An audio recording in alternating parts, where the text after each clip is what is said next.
آج کی اہم خبر سے آگاہ کرتے چلیں۔ پاکستان میں تعینات ترکی کے سفیر احسن مصطفی نے پاکستان سے ایسا مطالبہ کر دیا کہ جان کر آپ کا دل بھی خوش ہو جائے گا۔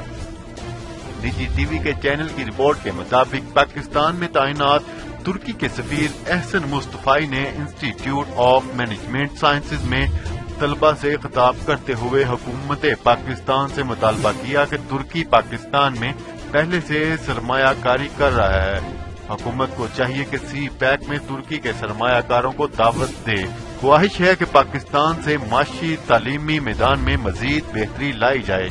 انہوں نے کہا کہ پاک ترک دوستی چند مہینوں یا سالوں کی نہیں، اچھے اور برے وقت میں دونوں ممالک ایک دوسرے کے قریبی ساتھی ہیں۔ پاک ترک تعلقات مزید بہتر بنانے کی کوشش کروں گا۔ ترکی نے اپنی خارجہ پالیسی میں پاکستان کو سرفہرست رکھا ہے۔ دہشت گردی کے خلاف جنگ میں پاکستان کے کردار کو سراہتے ہیں۔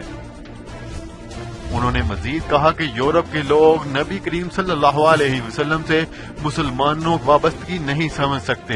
مسلمان ممالک کو اس معاملے پر متحد ہونا چاہیے۔ ہم نے اسرائیل میں امریکی سفارت خانہ منتقل کرنے کی بھی مخالفت کی۔